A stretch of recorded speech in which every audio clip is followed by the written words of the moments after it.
Welcome everyone. My name is Erin Wendt. I am one of the outreach coordinators here at the Department of Water, Energy and Environment's Floodplain Management Division. I am joined by my colleague Anna Christ, who will be helping me teach this class today. Our administrative assistant, Michelle York, is also on the line, so I'm sure you guys are very familiar with her. But today we are going to be talking about substantial damage. The title of the class, as you can see, is Before and After Disaster Strikes, Substantial Damage 101. So it is just going to be kind of an all-encompassing substantial damage related course. We've taught this class in the past, but we've made a couple of changes here and there. So hopefully if you've attended these in the past, you see some new content here today. To give just a brief little agenda of everything that we will be covering today in the class, it's broken down into 6 sections here, as you can see. So we'll have an introduction to substantial damage, just kind of talking about what it is, why it's necessary, and such. And then we'll go more in depth on what those substantial damage assessments look like and how to conduct the inspections for those. Our third main topic there is disaster preparedness and DRRA 1206. We will spell out that acronym for you once we get to that topic. The floodplain management world is full of acronyms, so we try and spell them out or put them in their full name once or twice so you have that reference point, and we will do that with DRRA. The last couple sections there are how you connect with your community about the substantial damage process and informing them. And then substantial improvement is a very similar concept, so we will briefly touch on that. And then we will round things off, just sharing a lot of resources that you will find helpful regarding substantial damage and floodplain management, and we'll have time for questions at the end. So, like I said before, our first section of topics here is just an introduction to substantial damage. But the first thing that we have to discuss before going into substantial damage is what development is in terms of the National Flood Insurance Program and floodplain management regulations. So in the Code of Federal Regulations, development is defined as any man-made change to improved or unimproved real estate, which includes but is not limited to buildings or other structures, any kind of earthwork, so any mining, filling, grading, that kind of thing is considered development, as well as the storage of equipment and materials. So like the first sentence of the first few words of that definition, it's any change to improved or unimproved real estate. That is considered development in the National Flood Insurance Program. And within the program, any development needs a floodplain development permit before it can occur.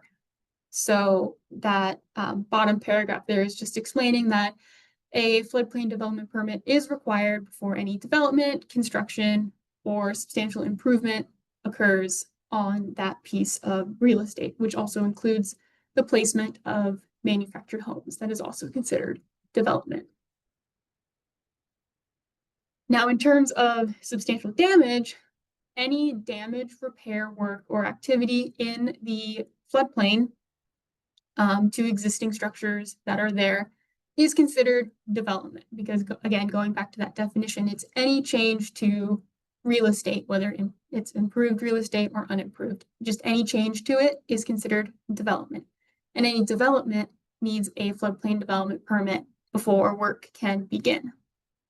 Now, when people are repairing structures, they're doing repair work to a structure, it is going to need a permit, a floodplain development permit, and that is a relatively simple permit to review and issue if the structure is already compliant with your local floodplain management regulations. However, we know that not every structure in communities' floodplains are currently compliant. You know, many of them were built before you had adopted these regulations, so they're not meeting those current standards. They can exist as is, They are considered grandfathered, but what happens when those grandfathered structures need repair work or they would like to improve? This is where the substantial damage and substantial improvement concept comes into play. So with substantial damage, if a non-conforming structure, those grandfathered structures that existed before you had those regulations in place, if they are substantially improved or substantially damaged, and if they meet that threshold, they have to be reconstructed in compliance with your local floodplain management ordinance. Now that typically involves either elevation of the lowest floor or floodproofing, depending on the use of the structure. And that's because if that substantial threshold is met, it shifts the repair work and improvements into what's considered new construction. And new construction has to follow your local floodplain management regulations. So when a disaster occurs, and this is more than just a flooding event, the disaster can obviously be a flood, but the disaster or damaging event can also be a fire, severe thunderstorms, hails, anything that damages non-conforming structures in your floodplain needs a substantial damage assessment, which is the responsibility of the floodplain administrator and local community to conduct. These assessments have to be done before permits can be issued for repair work, because these assessments will help you determine if the structure needs to be brought into compliance or if the repair work can be just conducted as it is. So in Nebraska and federal regulations, substantial damage is established as 50%.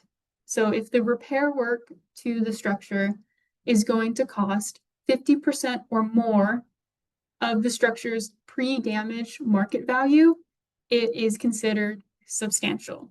So we threw the definition of substantial damage up on the screen there from our state administrative code, but you can see that it is damage of any origin. Like I said previously, it can be flood, fire, thunderstorm, anything like that. Any damaging event on the structure where restoring the structure is going to cost 50% or more of its pre-damaged market value, it's considered substantial, which is new construction, which means it has to be brought into compliance with your local regulations. Talking more a little bit about substantial damage and that threshold, it can vary by community. So local communities in the National Flood Insurance Program do have the option to adopt higher standards regarding substantial damage. So the minimum standard, like the definition on the previous slide showed, is that 50% mark. In the National Flood Insurance Program, communities can lower that percentage to be considered substantial. So communities could have a 30% damage mark to be considered substantial. That is a higher standard. Communities also have the option to adopt what is called cumulative cost tracking. So the minimum standards in the state of Nebraska is it's an event by event basis. So you could have a structure in your community that has had 3 or 4 damaging events, but each of those events was under that 50% mark. So they're still not brought into compliance with your local regulations. By adopting cumulative cost tracking, you can add up all of those individual events to get over that percentage mark. And then at the third or fourth event, when that percentage finally reaches the 50% mark, that last event, they would have to be brought into compliance. So it's important to look at your local regulations, see if you have a lower percentage threshold adopted, if you track costs over time, and if you don't currently have either of those and you want to have those in your local regulations, we can help you add those to your local regulations. Okay, So just some key points to keep in mind when talking about and learning about substantial damage is that obviously if any damaged buildings are in the floodplain, they need a floodplain development permit before the repair work can begin, whether they're currently compliant or non-compliant. Both of those types of structures need that floodplain development permit to do the repair work.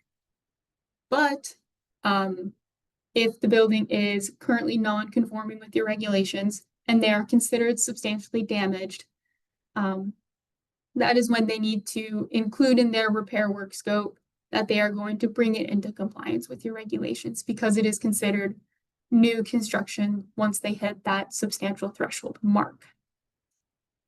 So that can be kind of tough to communicate immediately after a damaging event.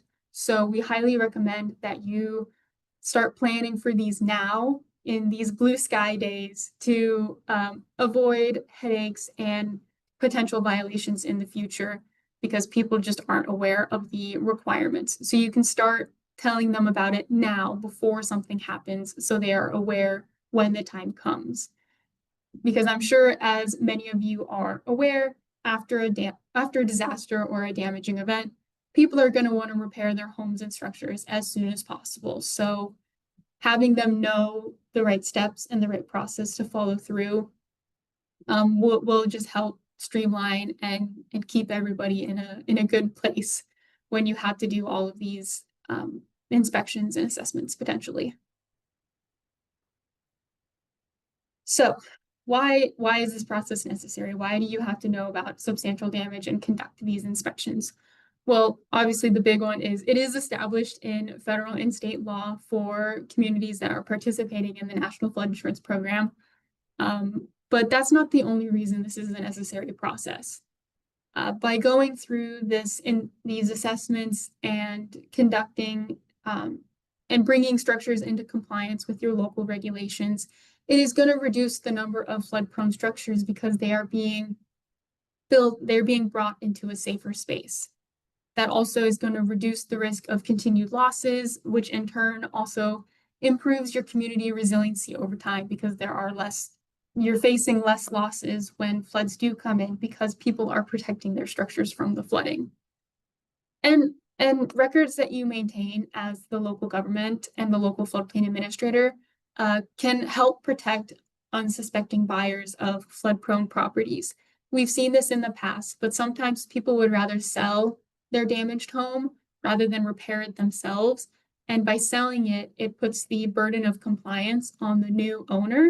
So these records that you maintain, determining if a structure is substantially damaged or not, helps keep the real estate transaction transparent so the potential new owners know what they're getting into when they go to purchase the property. A couple of other reasons that this is a necessary process is funding that property owners can get. So homeowners in the National Flood Insurance Program, if they have an NFIP insurance policy and they happen to incur substantial damage, the documents that you collect and provide them can help them receive up to $30,000 of additional money on top of their insurance claim to bring their structure into compliance. This is something that's called increased cost of compliance. It is an automatic rider with any National Flood Insurance Program policy. And the documents that you create, collect, and maintain on damaging events on these structures can help them get that additional funding to help them bring their structure into compliance. The documents that you collect regarding substantial damage can also help structures qualify for grant funding. So structures that have that documentation proving that they're substantially damaged means that they are automatically qualified. They're automatically considered to meet what's called the benefit cost analysis requirements for hazard mitigation assistance grants. And they can use those hazard mitigation assistance grants to bring their structure into compliance with your local regulations. So again, those documents that you collect and maintain throughout this substantial damage process can help your property owners, your local community citizens, bring their structures into compliance. So now we are going to talk about the process itself. So the substantial damage assessment process can be broken down into 6 steps, and we'll go through all of those steps here in this presentation. But if you want even more information, because we're not going to be able to touch on everything, we do have a substantial damage assessment handbook on our digital desk reference. That is a great resource to look at and learn a bunch more information on the substantial damage process. But just to briefly touch on the steps here before we go into detail on them. Step 1 is the office review and fieldwork preparations. So some of this can be done in your blue sky non-disaster days, but some of it is obviously has to wait until something does occur. But that's your step 1, is just preparing in your office to go out and do the next steps, which is, it includes the curbside review. And then step 3 is the actual substantial damage inspections, which is going to include creating a schedule, notifying any of the required authorities of your plans to inspect certain areas. It's providing training for anybody who might be helping you conduct these inspections. And then it's actually conducting the inspections. Step 4 is processing the data that you gather while conducting those inspections. Step 5 is reviewing and issuing those substantial damage determinations to the property owners that were impacted. And then step 6 is your floodplain development permits. So we'll start right along with step 1, which is the office review and fieldwork preparations and prerequisites. So before you leave your office to conduct your assessments or inspections, you have to know where you need to go. So you have to determine where these assessments are going to be required. And those are, these bullet points kind of help define that area. So areas of your floodplain, or so your SFHA, your special flood hazard area, your floodplain, those are all the same thing. Those areas that are not impacted by the disaster obviously won't have damaged structures for you to inspect. Any damaged structures in your jurisdiction that are outside of the floodplain or the SFHA, they're not going to need floodplain development permits or an inspection because they're not in your floodplain. They may need other locally required building permits, but they won't need a floodplain development one.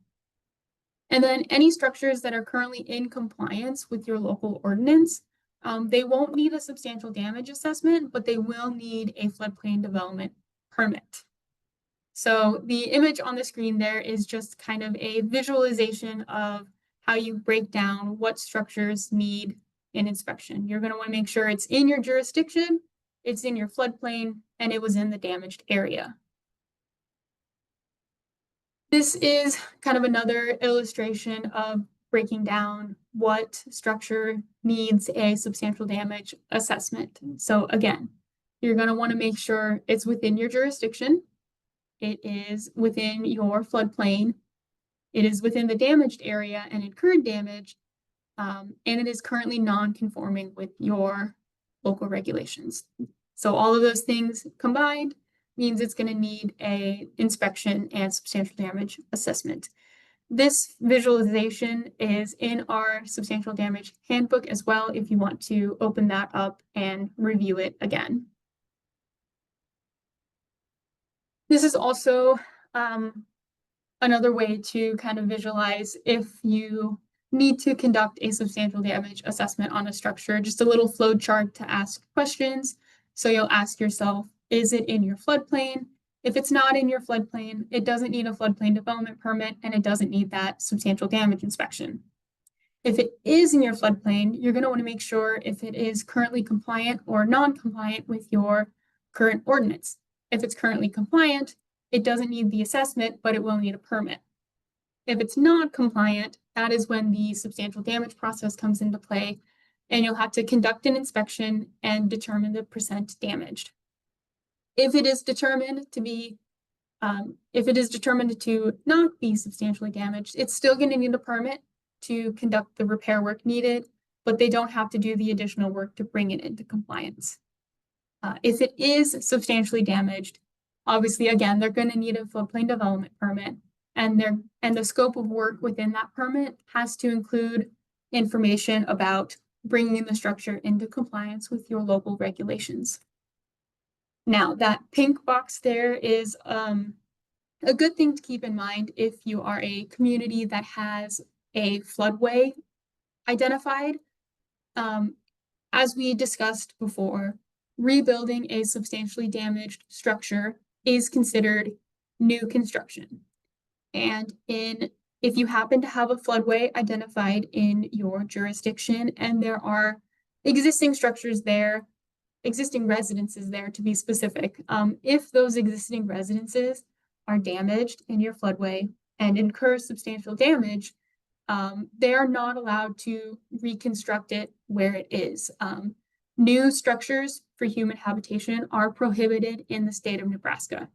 So that is why these office review and prerequisites are good to do also during blue sky days, so you can talk to property owners and let them know if this situation does arise because of the flood zone that you're in.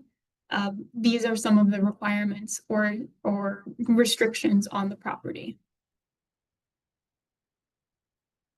So again, once you know the damaged area or you're familiar with the existing structures in your special flood hazard area that could be eligible for these assessments, immediate outreach is key. You're going to want to make sure community officials are aware of this process so they can answer any questions that they might get about the post-disaster recovery process and phase. And the public also needs to be aware again. Property owners and those that have homes or structures in the floodplain need to be aware of the required steps in the recovery process. So you can share this information through press releases, over the radio, the newspaper, a local news channel. If you have a public information officer, connect with them to assist you with any of these press releases or social media publications. And we also recommend that you print notices or have other types of physical things that you can hand out as you're touring the disaster area. So you can give those to the property owners who may be there to inform them of the required steps. So when I say the public, that means a lot of different people. Obviously, property owners, like I made note of, are part of the public, but it's also any contractors or other businesses that do repair work and such, and any volunteers that might want to help you with this post-disaster recovery process. These groups are going to need to know that the structures in the floodplain are going to need an inspection before the repair work can start, and that all of the repairs are going to need a floodplain development permit from your office. They need to be aware of the substantial damage process and the requirements. They need to know that if their non-conforming structure is substantially damaged, they're going to have to do things to bring it into compliance with local regulations. It's also important to note, it's also important for property owners to be aware that there are additional funding sources out there to help them bring it into compliance, whether that's the increased cost of compliance with your NFIP policy, or it's a hazard mitigation assistance grant. If they know that those options are out there, they'll be less likely to fight the requirements. You should also caution them about any unlicensed contractors or other fraudulent entities that might take advantage of disaster victims. It's unfortunately not uncommon, so if they know how to spot them, that will help them in the long run. And then this is also an opportunity to implement mitigation actions that might not be required in your ordinance. So these damaged structures may not meet that substantial damage threshold, but it's not a bad idea for them to bring their structure into compliance, even if it's not technically a requirement. So this is just some information that we recommend sharing on a regular basis and not just immediately after a disaster as well. Now, this might be a phrase you have heard if you've gone through the substantial damage process before, or you might hear if you have to go through it. Somebody already inspected my house. There are a multitude of inspections that are going to be required post-disaster. Many of them are for determining whether a certain threshold was met for a presidentially declared disaster. So FEMA is going to have their rapid needs assessment. They're going to have a preliminary damage assessment. They're going to have the actual damage assessment. And then there's also the public assistance damage assessment. So all of those numbers are taken into account to see if certain thresholds are met for a declared disaster or certain forms of assistance from the federal government. Our substantial damage assessment is specific to floodplain management and National Flood Insurance Program regulations. Insurance agents might also be out there conducting inspections for claims adjustments, and then there might be other inspections going on too from local entities, from the fire department, local law enforcement, other kinds of things like that. So it is obviously best to coordinate these inspections to occur around the same time, just to kind of stack them and have less disruptions to the property owner. But again, a lot of things are going to happen in a post-disaster world. FEMA does have a very nice visual graphic and flyer that you can provide property owners just so they're aware that they are going to have so many people potentially inspecting their area. And so just so they know that it's kind of expected to see a lot of people doing inspections.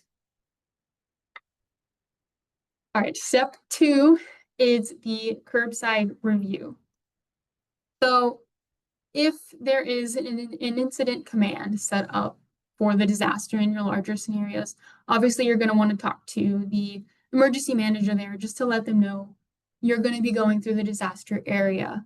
They need to just be aware of your presence and what you're doing there. For these curbside reviews, we recommend that you bring a camera, any kind of safety gear like a high-vis vest, a hard hat, gloves potentially. You'll want photo identification just to provide that emergency manager and show any property owners just to verify your status with the local community. You may also want radios or spare batteries in case more damaging or disaster type weather might be coming, just to be informed when you need to get out of the disaster area. And then obviously substantial damage educational materials, so you can hand those out to the property owners if they're still on site, just to inform them of what you're doing and why you need to do what you're doing. But the point of the curbside review is to determine where full assessments are going to be required. So with this, it's called a curbside review because we recommend, driving or just walking past the damaged areas of the floodplain and record the limits of the disaster area. So have a physical map or something that you can mark so you can draw out the limits of where damaged structures are and kind of where they're not. Record the number of structures that have incurred damage and their types. So how many residences are impacted, how many non-residences are impacted. That will help you with the next step, as well as estimated levels of damage. So this is also where you can figure out which structures are obviously substantially damaged and are not going to need a full inspection to determine that. Ones that are obviously not substantially damaged, so the ones with very minor damage levels, and then the ones that are kind of in between, where they could be really close to that threshold, that will need that full inspection in the next steps. This will also help you determine if you need assistance completing these assessments. If you have just a handful of structures that are damaged that you determine during this, you can likely do that on your own. But if you have a large number of them, pulling people in to help will speed up the process. And again, you'll want to document the areas that have little to no apparent damage or those that are obviously substantially damaged. And those with very little damage, the ones that you know are not substantially damaged, those permits for minor repairs can be issued relatively quickly. We'll just do a little bit of practice here just to be a little more interactive. So please throw in the chat the answers that you think to these next pictures. But yeah, here are the poll question there. Most of us did a very good job.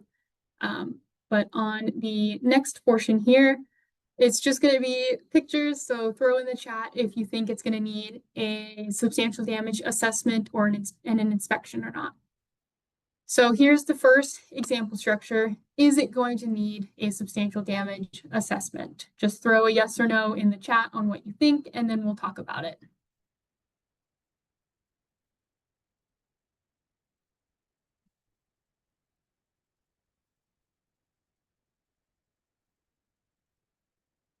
Okay.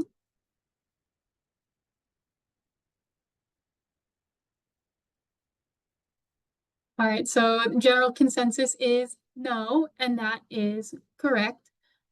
This particular structure doesn't need a substantial damage assessment because it's already compliant with the local regulations. You can see that the lowest living floor is elevated above the garage there, and that enclosure with the garage has those flood openings, and that is an acceptable compliance option in floodplain management. So if anything was damaged in that enclosure, they'll need a permit, but they don't need the full assessment. What about these ones? Does it need a substantial damage inspection?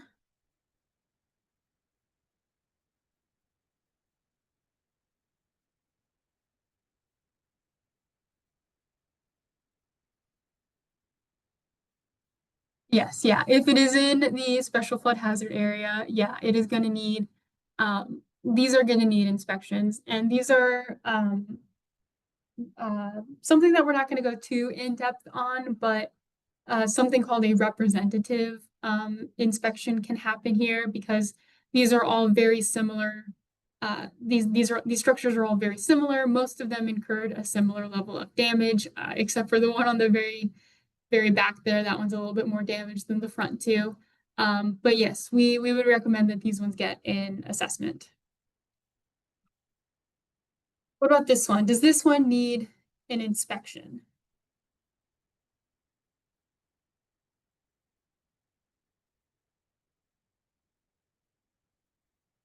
Okay.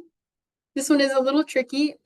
So technically, yes, it does need the substantial damage assessment paperwork, but you don't necessarily have to do a full walk around inspection of it because from our curbside review, from this particular perspective, we can pretty obviously see that the damage occurred is going to be more than 50% of the market value.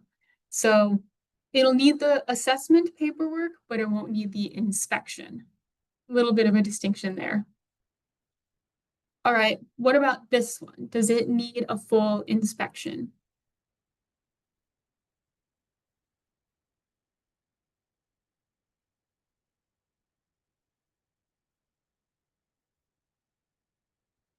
All right, we have everyone's saying about the same thing. So yes, this one is going to need a full inspection. Hail damage from a curbside review can be hard to determine obvious substantial damage or not obvious substantial damage. So this is one that we would do a full walk around inspection of to get a more detailed list of damages and numbers. So now we are going to be talking about step 3, or the actual inspections of the whole process here. So the point of substantial damage inspections is to collect accurate data as quickly as possible to complete the determination. Like we mentioned before, people are going to want to conduct repair work as soon as possible. So these inspections are created in a way to be quick, but also accurate. So when doing your inspections, we recommend that you create a schedule so you know where you're inspecting on what day. If you need to pull a team together because there are a lot of structures that you have to inspect, we obviously recommend you do that. But if you have teams, you'll want to do what we call pilot or example inspections to ensure consistency across the groups. And then obviously the third step here is to actually conduct the inspections. Now we'll go more in depth on each of these in the following slides. So when you are creating a schedule, you want to start in areas where debris has been cleared so you can actually do the inspection. If there are access issues, you'll obviously want to wait until those access issues are resolved. Just so you can continue making progress on these, you'll want to start in another area. You'll also want to make note of areas that might have a higher development density with a lot of structures. So a general rule of thumb is that residential structures can typically be completed at a rate of 20 to 35 per day in walkable areas, simply because they are typically closer together in those subdivisions and neighborhoods, so you can easily go from one to the other. Non-residential structures are a little lower. Those are around 3 to 15 per day because it's going to vary on the location of these non-residences, the type of non-residence. So sometimes your larger businesses or manufacturing plants are a lot larger, so it would take a little bit longer to get through the inspection there. So these are just some numbers to keep in mind when creating a schedule. The image on screen there is an example of how teams can be depicted to be distributed throughout the area. So that obviously in this one, there are 3 different teams with different assigned areas. Again, when creating a schedule, if there are any access issues, whether it's temporary, such as debris, or permanent access issues like gated or private communities, you'll want to take that into account when making your schedule. It's also a good rule of thumb to assign teams to area with similar damages and similar structure types. So one area or one team can do residences and one team can do non-residences. So they're looking at the same structure types. You'll also want to make sure that the teams know when and where to regroup because you are going to need the data that they collect to input into your assessments and determinations. The image on the screen here is another way to break teams down, color coordinated. So there are a couple of different ways you can show on a map the assigned areas of the teams that you might have to pull together. Also, when creating teams, it's important to probably first pull in people who have experience conducting inspections. So you'll want to ask yourself who already in my sphere, in my local government, already has this experience. You'll want to look on building inspectors, zoning officials, code enforcement officers, emergency management staff, people that have done some kind of inspection in the past. They can easily transfer those skills over to substantial damage inspections. You'll likely have people who don't have this experience that want to help. So for these volunteers or those that want to help but don't have the experience, you can either create a training regimen that they can attend and learn at before they go out, or you need to be prepared to conduct those pilot inspections. You know, the untrained staff you might see are citizen volunteers, other community government members, assistant staff, those kind of people who want to help but don't have that inspection knowledge. You'll want to train them in some form before they go out and do them themselves. So the pilot inspections. So you'll want to arrange for up to 3 together potentially, and if possible, if there are a variety of types of structures that were damaged in this event, you'll want to vary those so the teams know what to look for each type of, residence or non-residence. This is just to demonstrate what a consistent field procedure looks like when performing these inspections. What to capture in photos, how to document the damages, calculating those damage percentages. But this is also the time to clearly communicate to the people who are helping you conduct these inspections how to talk to the property owners if they're on site. These volunteers, these teams that you pull together are going to be representing you and the local community. So they need to know how to answer questions properly or direct them to the right areas. And sometimes these pilot inspections are going to include how to use the substantial damage estimator tool, which we will talk more about later on in this presentation. So with the inspections, calculating damage percentages can be a little tricky, but we do have a lot of guidance available, such as this estimated percent damage table. You'll want to use your best judgment when doing this. Do your best, get the inspection and assessment completed. And if the property owner has any issues with anything that you might have done, there is a formal appeals process they can go through, but don't worry too much about that. Just complete your inspection to the best of your ability. We have inspection worksheets that you can use, which I'll show on the next slide, where you can write down those damage percentages for each structural element of the property. And again, be respectful to the property owner if they're on site and want to talk to you throughout your inspection, but don't let them influence you. So these are those worksheets that I made note of. Obviously, you can see that you'll put the address of the structure, who's conducting the inspection, and then you're able to determine attributes of the structure. So this is the residential worksheet to be specific. But it's things like, is it a single family house or a townhouse? How many stories does it have? What's the exterior finish? These types of characteristics can kind of change the type or the effect that certain types of damaging events have.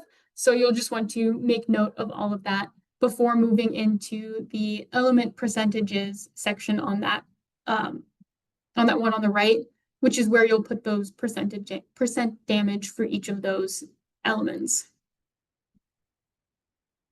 With the inspections, we highly recommend you take a lot of photographs of the structure, so you can refer to them later if you see a number that you or one of your teams wrote down for something and you were like, doesn't really sound right. Let me look at the pictures so I can kind of see what they were seeing. So take pictures from many different angles of the structure. Photograph damage to the roof, the foundation, any servicing equipment, your windows, your siding. You'll also want to make note of water lines if it's a flood.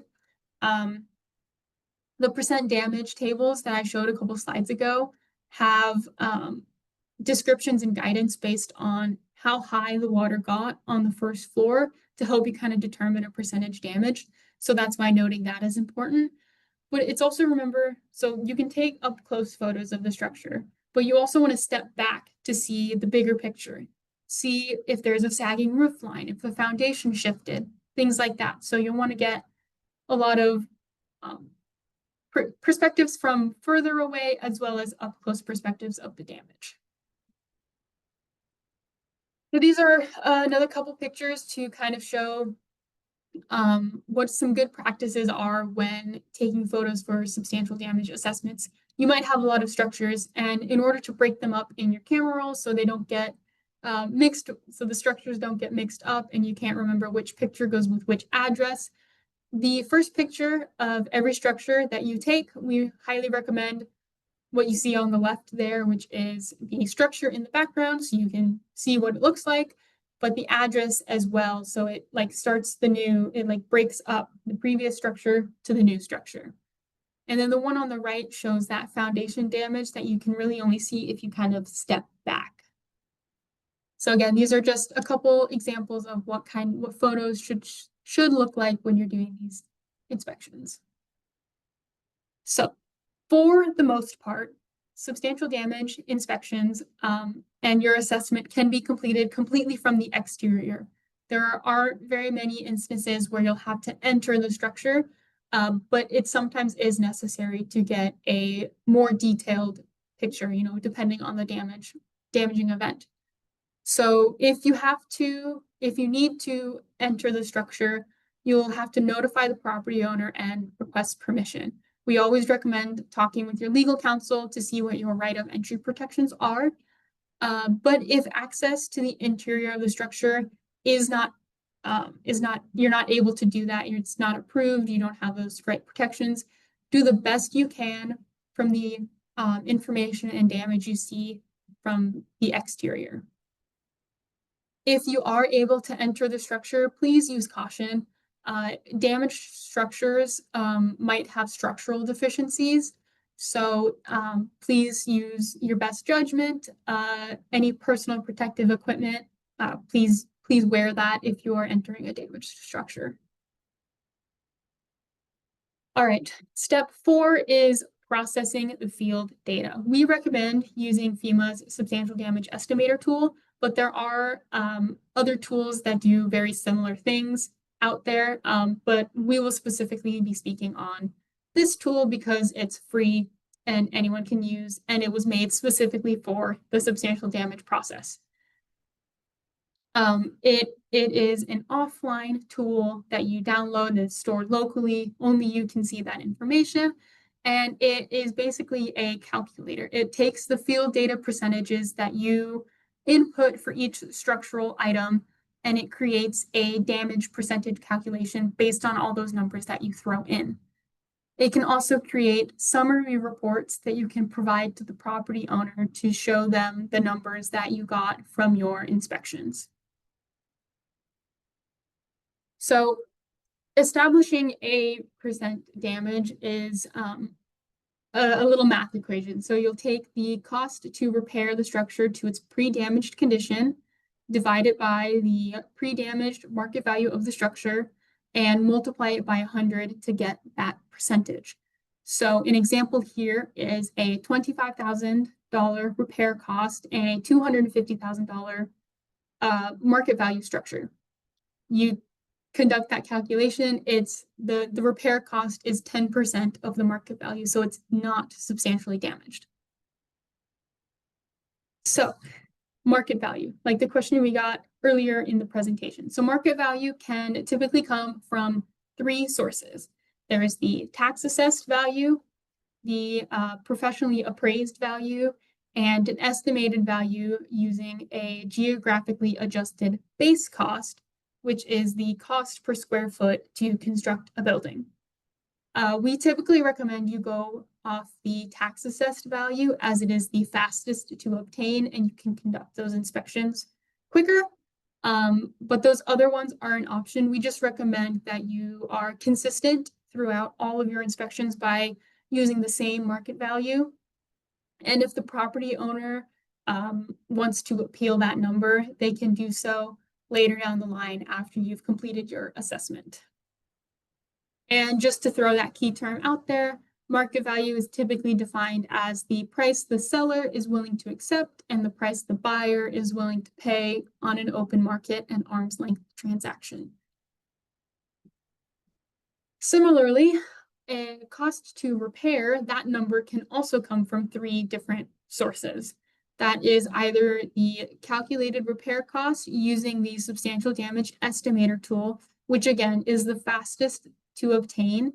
So we recommend starting there on all your assessments. And if the property owner would like to appeal, they can do so later down the line. But other acceptable forms are a contractor estimate from a licensed professional or an itemized list of materials and labor costs based on current market rates. And again, key term here is the cost to repair is just all of the work necessary to restore it to its pre-damaged conditions. So that's obviously all materials, labor, and any other necessary items to perform proposed work. So what are some of the costs that need to be included in a cost for repair number?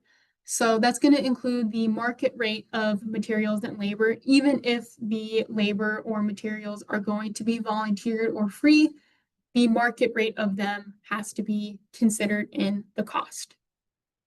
Any demolition costs are also included in this, contractor overhead and profit, all structural elements, so the exterior finish, flooring, cabinet, electrical, all that good stuff has to be included in the repair cost, as well as any built-in appliances. So anything that's like structurally attached to the house, those appliances are considered in this cost.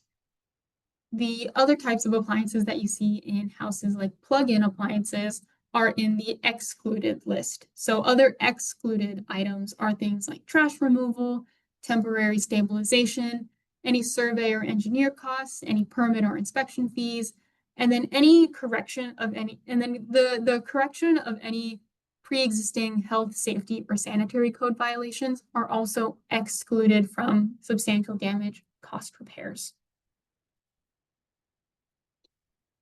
So when you conduct your inspections and finalize your assessments, you'll want to issue the determination to the property owner. So like I said before, there is the option to print a summary report from the substantial damage estimator tool. And you can provide that to the property owner, as well as having a letter attached to that with your official determination written out on letterhead. We also highly recommend you send a blank development permit with them as well, as they'll need to complete that, whether they were substantially damaged or not, to do repair work.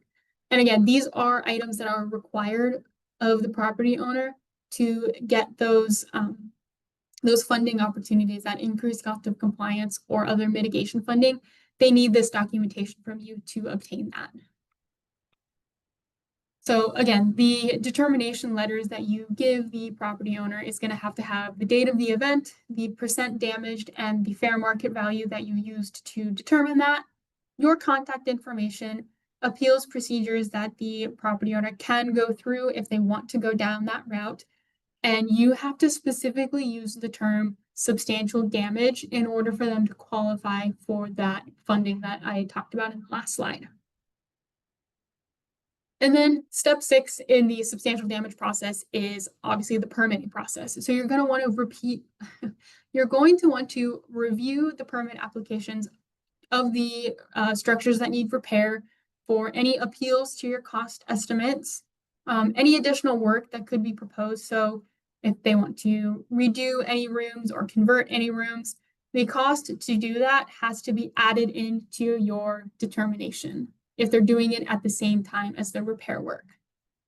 You have to look for phased applications. So this is more common in your improvement side, but people have been learning about this percentage threshold. And since it's a case-by-case basis, they've learned that they can do smaller things over a large number of years to skirt under that percentage. So just keep an eye on that as you're looking through this and see if you can catch them and get them to maybe bring that structure into compliance. Again, if it's substantially damaged, you'll want to make sure that the permit states that they recognize the need and are going to bring it into compliance. So you'll want to look for any kind of pre-development elevations, a contractor bid to elevate that structure, any engineering certificates, and you can have the owner sign an affidavit stating that they know they need to do all of this work. If you happen to get any appeals to any kind of cost estimates, specifically the repair costs, you want to make sure that the contractor that it's coming from is licensed to work in the state of Nebraska. Encourage the property owner to get more than one, just so they can compare those cost estimates and make sure that they're getting a fair market rate. If they are refusing to get other estimates, you can have the owner and the contractor sign an affidavit stating that they are being as factual as they can be with those numbers. Make sure that the costs are including materials and labor, including any demolition costs. And those costs have to be based on current market rates. So that might require you to do a little bit of research just to see what things are going for in the area. But they have these appeals have to be reasonable determinations. All right, last thing on the permitting here is just remember to obtain proof of compliance after completed construction. So if it was a substantially damaged structure and they're bringing it into compliance with your local regulations, this proof of compliance is just proving that they did that. So if they're elevating their home, you'll need new surveyed elevations of that lowest floor. Any relocated or demolished structures, you'll just need photographic evidence of the lot it was previously on, that there's nothing there anymore. And then for any flood-proofed non-residential structures, any engineering certificates or flood opening specifications will be needed. All right. We have a ton of forms and templates that will help you conduct these assessments and inspections. And we talked pretty much about all of these in the previous slides, but these can be found on our digital desk reference under disaster preparedness and the substantial damage assessment handbook tile. All right, I think we will go ahead and get started with the second half of this class. As Erin mentioned at the beginning, my name is Anna Christ. We are coworkers here at the division, and I will be getting us started talking about disaster preparedness and the DRA funding that's available. So, getting started, now that we kind of covered what the substantial damage assessment is, everything that goes into actually doing the assessment, what are some things that we can do to prepare for the process before disaster actually happens? If anybody has any ideas of things that they would like to implement within their community or things that they already do within their community to prepare for a disaster, if you want to put that in the chat, we would love to see that. We're always looking for more ideas to share with other communities. Some of the things that we do recommend for communities to prepare for a disaster is getting to know your regulatory jurisdiction, knowing which structures are at risk within your community, building a database of those structures before a disaster occurs, meeting with your county or regional emergency manager so you have a plan in place and everybody is on the same page and knows what to expect when a disaster does occur.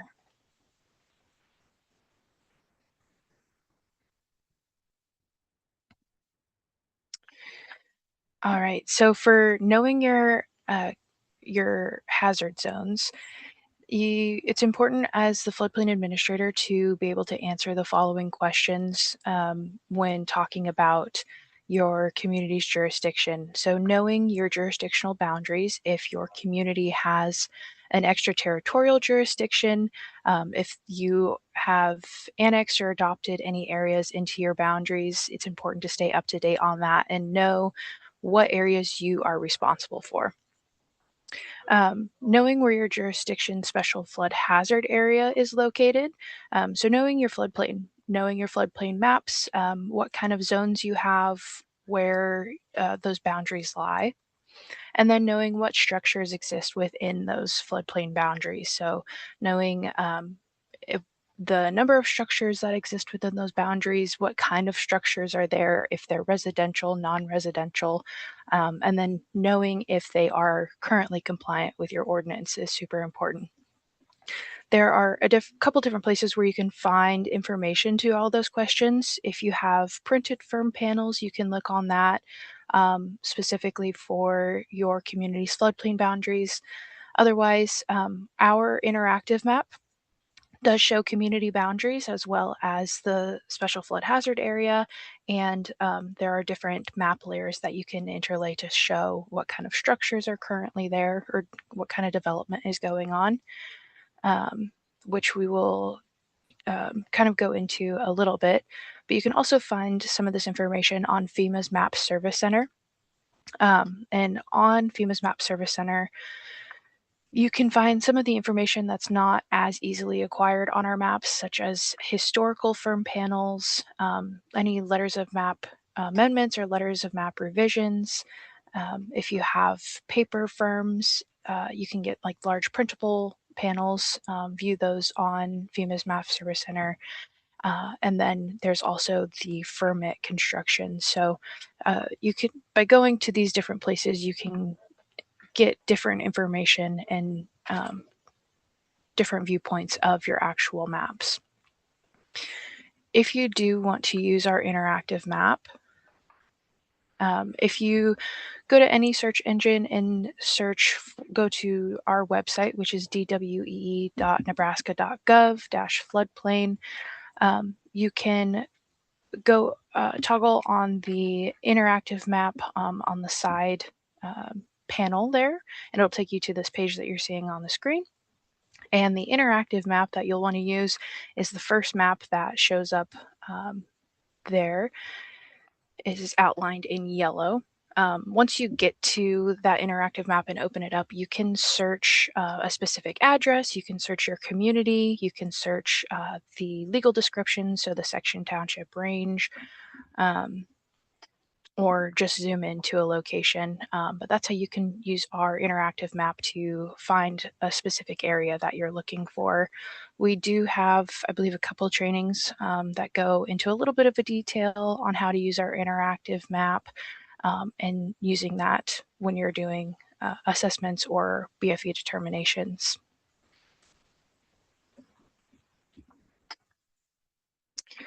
All right, so once you know where your community's boundaries are and you know where the floodplain boundaries are, you can start identifying the structures that are located within your floodplain.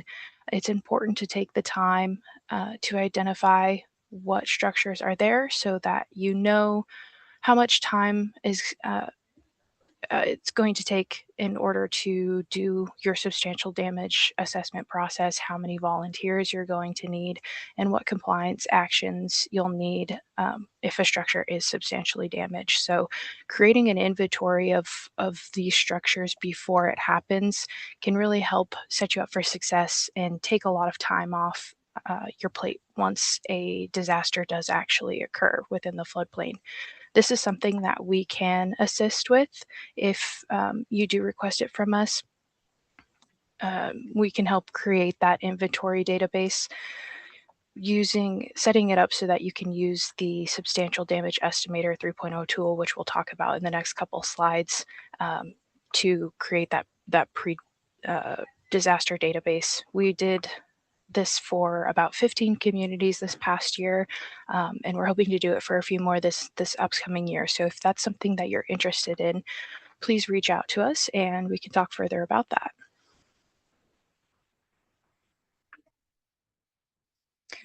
All right, so going along with identifying the floodplain structures, we recommend using your county's assessors page or your GWorks page if you have something similar.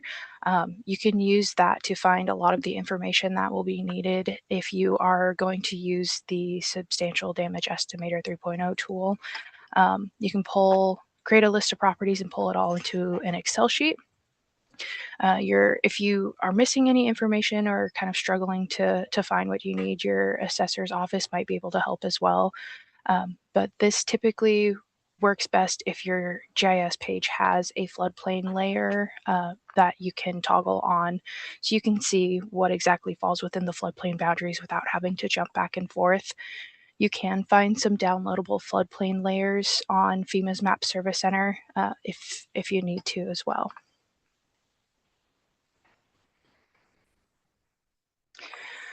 So once you've kind of identify some of the structures or the areas that are within your floodplain that have development, you can this is kind of showing where you can pull that information onto an Excel sheet to really organize that data, getting the owner's information, the property address, if the owner has a different official address, things like that.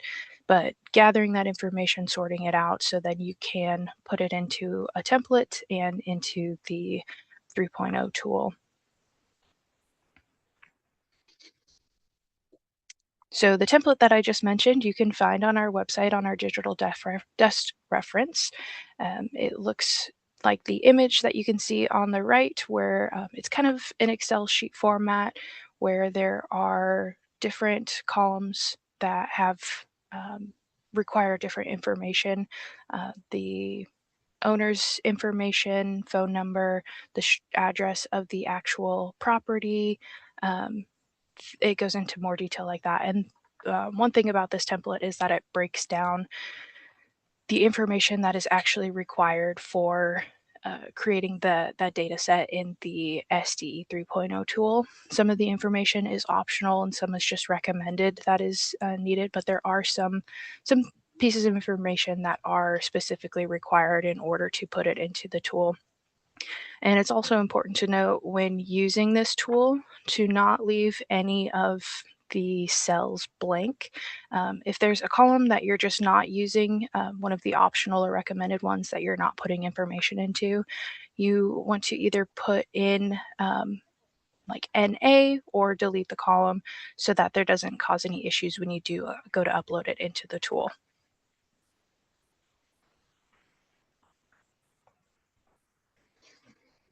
So just going through some of the data that you'll want to collect when you are creating that database. Again, you'll want that owner's information. So first and last name, telephone number, the mailing address, zip code, and the official structure address. Again, that could be different. So if you're mailing any information over to the property owner, if you mail it to the actual structure, they may not receive it if it's different from the owner's actual address. So that's something to look out for.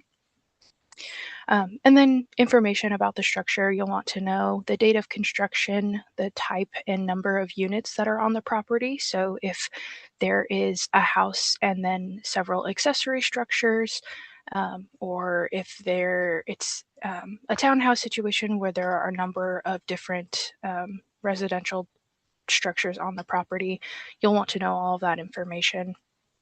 You'll need to know what the habitable area of the structure is in square feet. You can get that number again off of the county assessor's page. What the structure is used for, that is a required field for the STE 3.0 program. So if it's a residential structure, a non-residential structure, what is that structure being used for?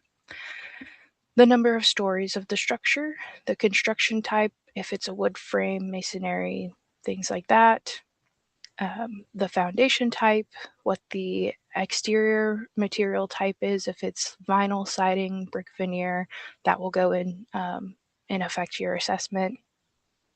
If it has an attached or detached garage, and then you can also add in pictures of the structure, or if there are multiple structures on the property, you can add that into the tool as well. So you know, if you aren't good at recognizing the address and you're better at recognizing what the actual structure looks like, that can help you out as well.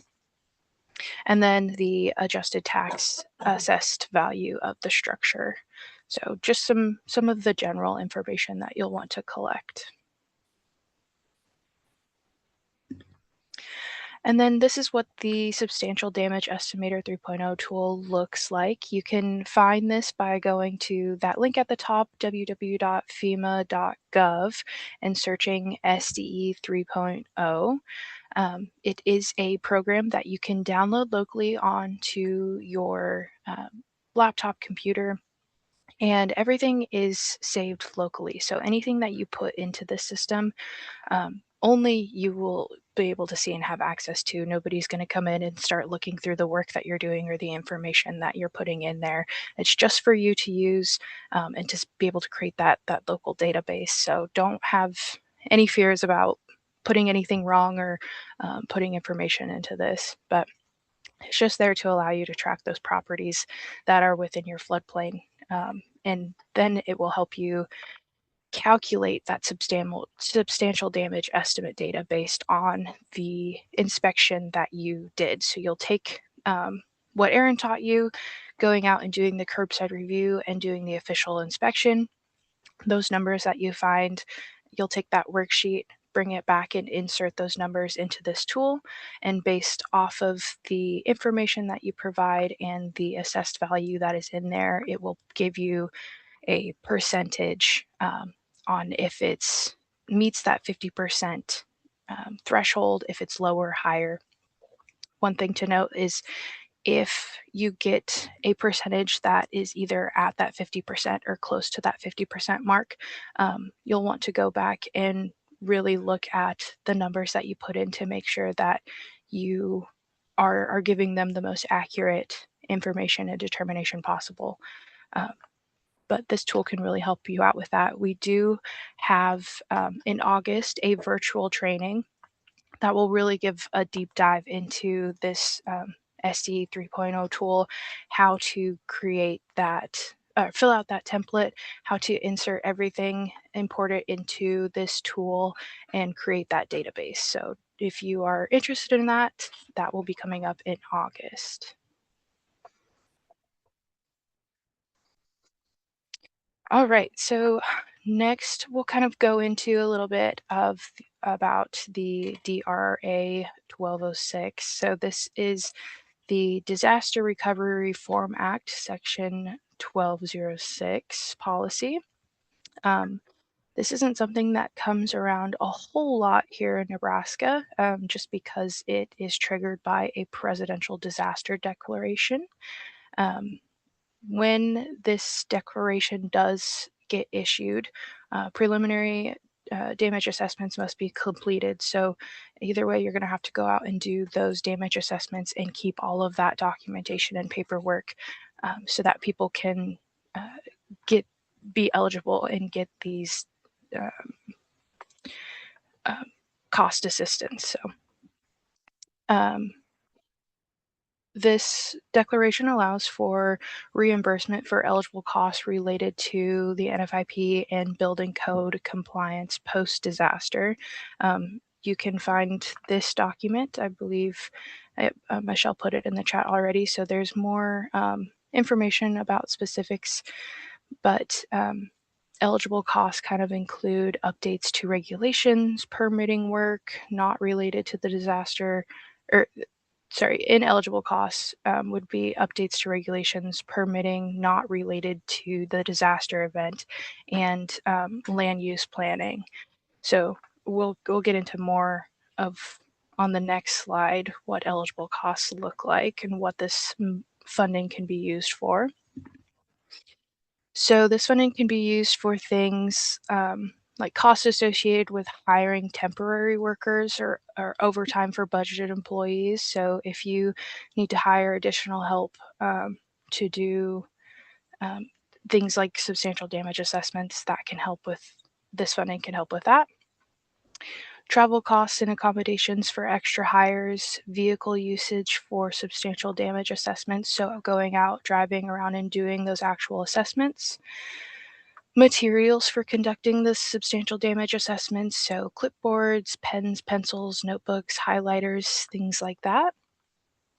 Laptops or computers, so if you have the SD 3.0 tool downloaded on, you need it to be kept on tablets or laptops to be taken around. This funding could help with that. Cell phones or walkie-talkies, personal protective equipment like hard hats, safety glasses, vests, things like that. And then doing mailing and outreach costs. So mailing out notices that you're going to be doing these inspections, mailing out the actual determination, doing outreach for post-disaster requirements, things like that.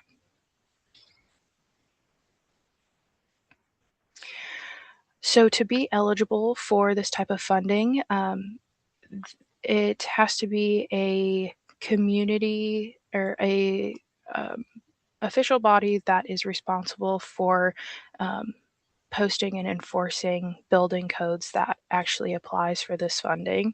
But the community has to be in good standing, or the community has to be in good standing with the National Flood Insurance Program, be authorized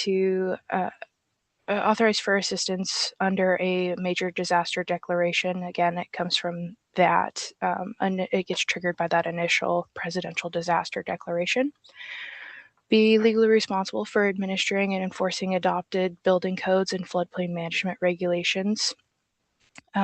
Report the list of impacts to FEMA within 60 days of the recovering scope meeting. So again, once that disaster happens, keeping track of that documentation, going out, taking photos of the damage that is done, all of that documentation will help make you eligible for this type of assistance. Submit supporting documentation through Public Assistance Grants portal. So then submitting that documentation once you are able to.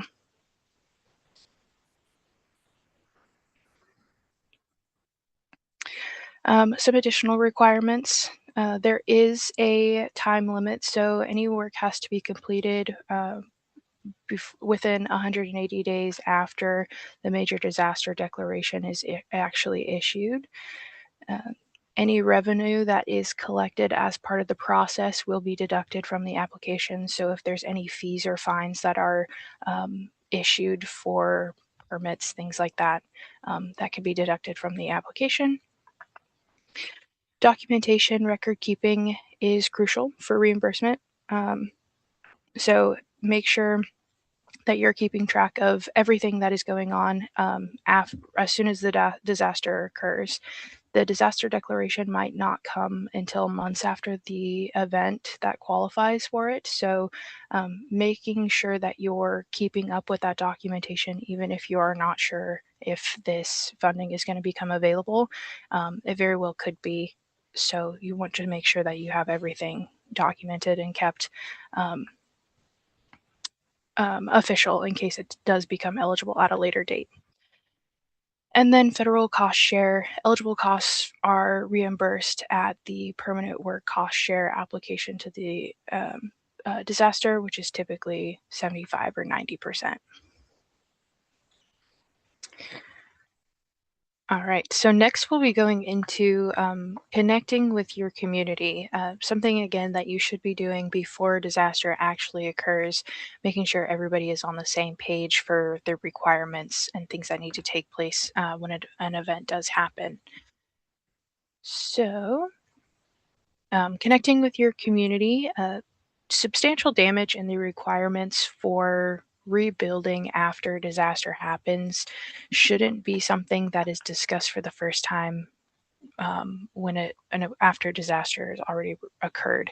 Like Aaron mentioned before, when a disaster happens, people want to start rebuilding as soon as possible.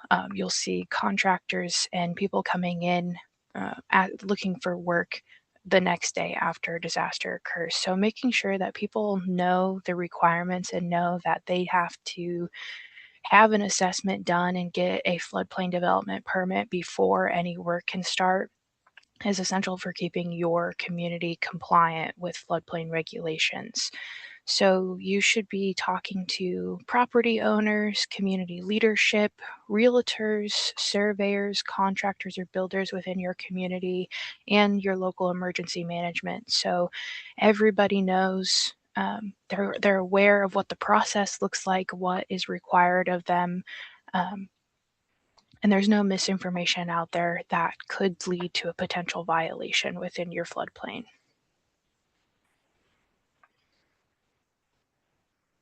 So, for specifically informing property owners, there are a few things that we recommend that you can do. You can send out annual mailers. If you send out information that in utility bills or just a general mail that you send around, so they have that information or your contact information. Attend community meetings or host community meetings where you can talk about just different floodplain topics and keeping everybody up to date on regulations and expectations. Holding a press release if you are expecting severe weather, holding a press release beforehand so that people know what is expected, sending out social media messages. We have on our own social media, we do post a ton of material that you are more than welcome to repost to your community to share those messages. And if you have any other ideas or things that you do within your community to distribute these messages, feel free again to put those in the chat so that we can share those with other people. And there might be something that works better for a community that way. But overall, floodplain information should be easily accessible to the public. We don't want it to be kept a secret. That's how misinformation gets spread and violations start to happen when people don't know where to even look for the information. So if your community has a website that you can post information on, that can be a great way to share that information as well. You can also go about placing high watermark signs throughout your community. That is something that you can contact the Nebraska Silver Jackets about. That's typically a project that they like to take on, but just making the flood risk in your community visible to the public so that it's something that they are aware of and stays on their mind. It can be incredibly important.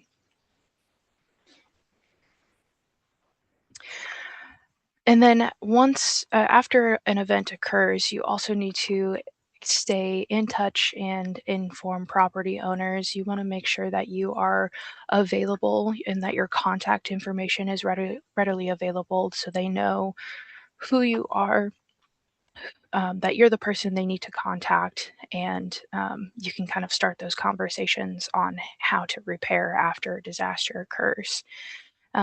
Your messaging when you talk to them should be supportive. Keep in mind that they just went through a disaster event, their property is damaged, they could be going through some intense struggles, going through trying to repair and rebuild after this disaster occurs. So keep that in mind. Um, and this could be a good opportunity to explore mitigation options with property owners. So even if their structure isn't, it may not be substantially damaged, this could be a good time when doing repairs to apply those different to mitigate for that flood risk so that they don't experience this type of damage in the future. Um, that would be a good talking point at this time as well. And then connecting with leadership, you'll want to make sure that you're gathering support from your community leadership. If this once a disaster occurs, or even before a disaster, it can be a difficult time trying to enforce floodplain regulations. So if you have support from your leadership, that can really go a long way within the community, and it also stops again that spread of misinformation or kind of distrust as well if you have the backing of your community leadership. You'll want to review your substantial damage regulations with your leadership and even consider updating the plans that you have in place before the disaster occurs. Again, so everybody is on the same page and you know what to expect and what needs to be done, what timeline to follow once an event happens. Encourage attendance to training for substantial damage. If you have a large community or a large area that experiences a disaster, you'll need volunteers or extra hands to help with the substantial damage assessment process. So just making sure that everybody is trained and up to date beforehand is extremely important. Again, occasionally speak at community meetings, making sure that the message stays out there and everybody's aware of what needs to be done, and train new community leadership. If somebody new comes into, joins the board or your local government, making sure that they're aware of what's expected as well.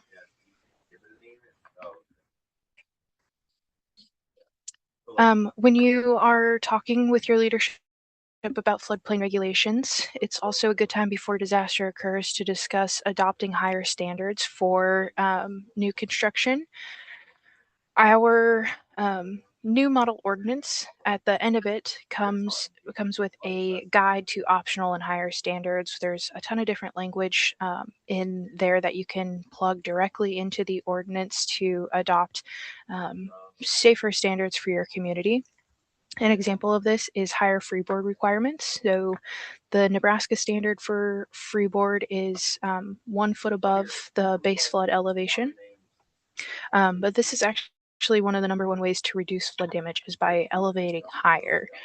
So some of the stats that go into that: 1 foot of freeboard adds typically only 0.25 to 1.5% to the total cost of construction for new buildings. So it's really not that crazy of an amount to add on to protect the structure from future damages.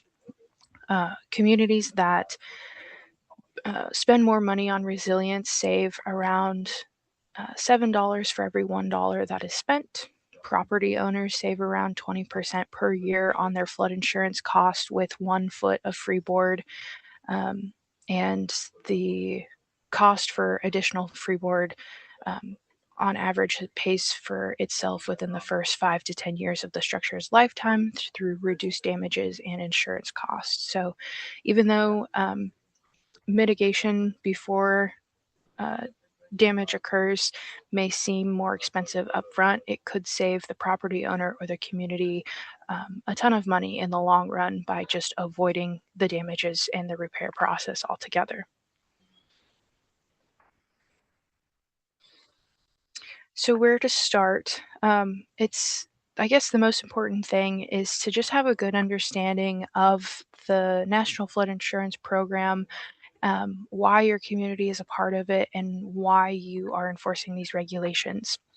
A big part of the National Flood Insurance Program is to educate property owners about the flood risk for their properties, providing them insurance so they have a way to rebuild if a disaster does occur, and giving them that assistance quickly so that they can recover from those damages as fast as possible.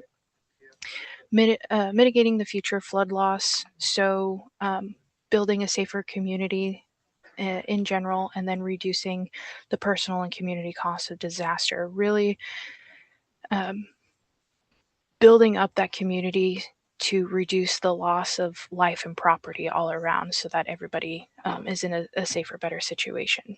So, being aware of that and being able to share that message is a great place to start for that. Going along with being knowledgeable, just having a basic understanding of what floodplains are, what it means to developers, know why a floodplain might initially seem like a desirable spot for development, and the basic steps that need to be followed if or when development is proposed or occurs within that location. Being able to answer just the most basic questions.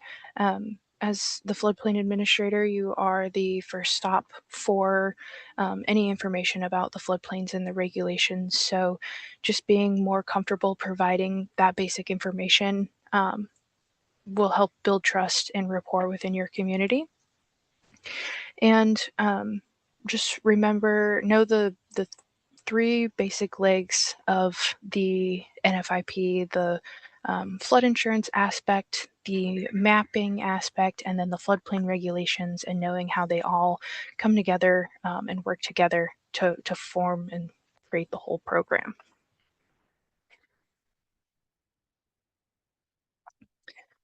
All right. This creating a substantial damage management plan. This is something again that we highly recommend that your community look into and do before a disaster situation occurs. So, a substantial damage management plan allows communities to think about the steps in the process that you're going to go through before a disaster actually happens. You can update this or create one and include it as part of your community's emergency action plan or a hazard mitigation planning project.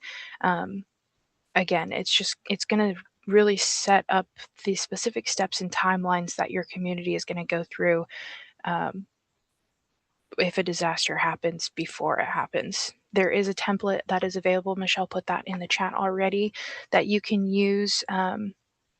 That really goes through step by step on how to create a plan like this.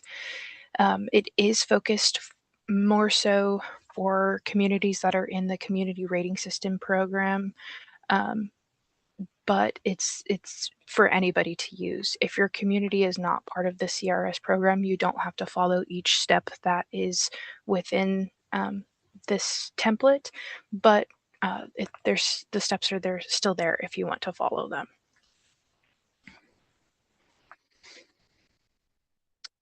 So we really believe that this is the best way to fight misinformation during a disaster by having a clear and transparent planning process before the disaster occurs. Again, making sure everybody is trained on the regulations and things that need to occur. Everybody knows what their role is going to be if a disaster happens. So there's no misinformation once that event finally happens. Um, but with this plan, you can identify at risk structures, develop outreach strategies to the public, again, inform the public and garner support from your community leadership, look into having mitigation projects ready if or when your community receives disaster funding. So knowing, again, what structures are at the most risk of flooding and which ones are currently non-conforming to your community's regulations, and what needs to be done to better protect that structure or bring it into compliance with your regulations. Having that plan in place can really get your foot in the door once funding for those type of projects becomes available after a disaster occurs. And then just overall being prepared for what needs to happen um, if a flooding event happens.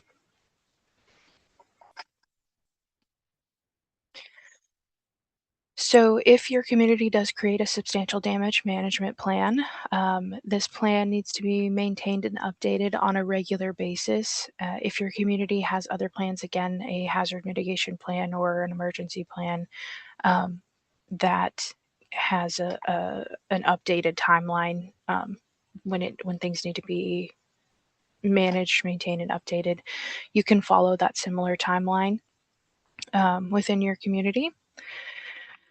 Um, Individuals that are going to be involved with the plan at all, if they're volunteers to do substantial damage assessments, anything like that, they should be involved in regular practices so that they know what what they're going to be doing. They're fully trained once a disaster happens.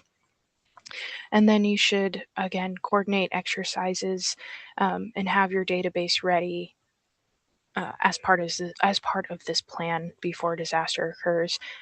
We've seen some communities, if possible, they have either um, brought on volunteers or interns to create and maintain the non-conforming structure database for their SDE 3.0 tool and help keep that updated as part of this plan. All right, so next we'll just go on to, I believe this is closing out our presentation, but we will go into just some additional considerations and substantial improvement that you should be aware of when dealing with substantial damage as well. So substantial improvement, Aaron kind of mentioned it before, but in Nebraska, we establish that substantial improvement is the total cost of improvements that reach or equal or exceed 50% of a structure's market value. Again, similar to the definition for substantial damage.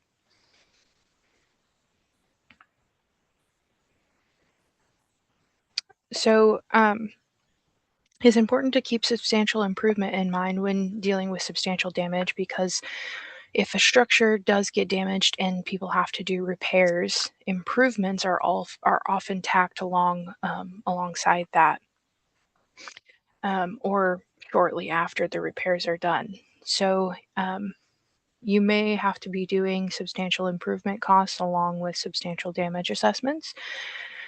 So the damage value needs to be incorporated when you're doing substantial improvement estimates, even if the property owner elects not to do the repair at all.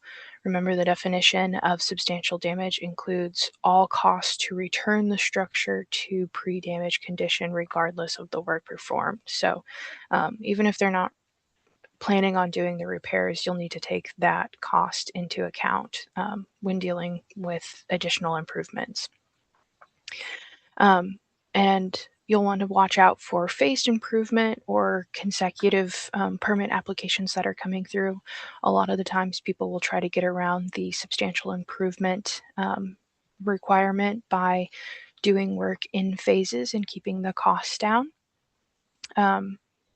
One way that you can help avoid that is by adopting the cumulative language that Aaron kind of spoke about earlier into your local ordinance. So keeping track of um, repairs or improvements that are done over a certain time period and adding that up for the substantial improvement or substantial damage determination.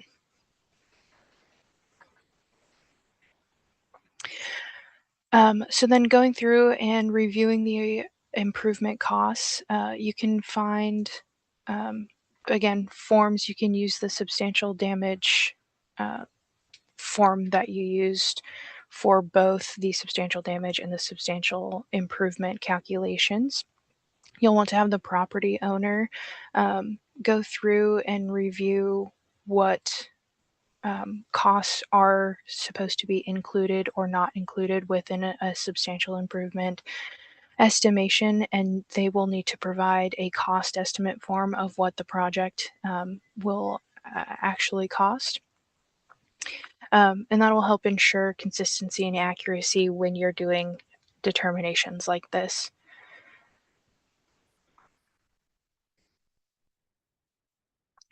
So just to go over again some of the excluded costs when you're dealing with improvement determinations.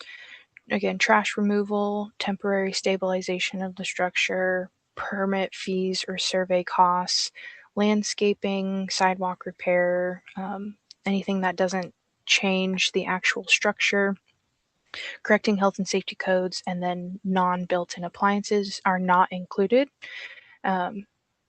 The market rate for labor and materials is included into the cost, even if they are getting work done solely by volunteers or if they're doing the work themselves.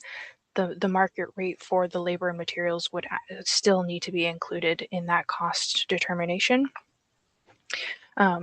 Demolition costs, including labor, contractor, overhead profit, all of the structural elements that are included into the structure, and then built-in appliances will all need to be taken into consideration for that substantial improvement cost.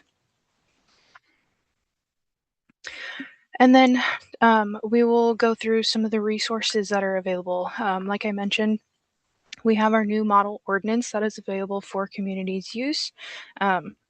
We went through and did a complete reorganization so that it's a lot more user friendly. We have that guide to higher and optional standards that is located at the back of this pamphlet that you can use to make updates to your current regulations and just overall have a more resilient community through your infrastructure. This ordinance better aligns with state and federal standards. It includes state and federal statute references if you need to go back and find out where regulations are actually coming from. And we have more alignment with building code. So overall, it's just, we think it's a lot better document for communities to use. We highly recommend, if you're interested, updating to this new model. There are a ton of resources within the substantial damage handbook as well that you can find on our digital desk reference. There's the field guide, field data processing tips, determination letters, the tips to completing a fair determination, permitting considerations, infrastructure repairs, how to deal with violations, tips for dealing with site inspections. There's a ton of resources within the handbook itself. And then FEMA also has a few resources for substantial improvement and substantial determination. They have their own digital desk reference for substantial improvement and then answers to questions regarding substantially improved or substantially damaged buildings. And then there are user manuals, tips, and guides for actually using the substantial damage estimator 3.0 tool itself.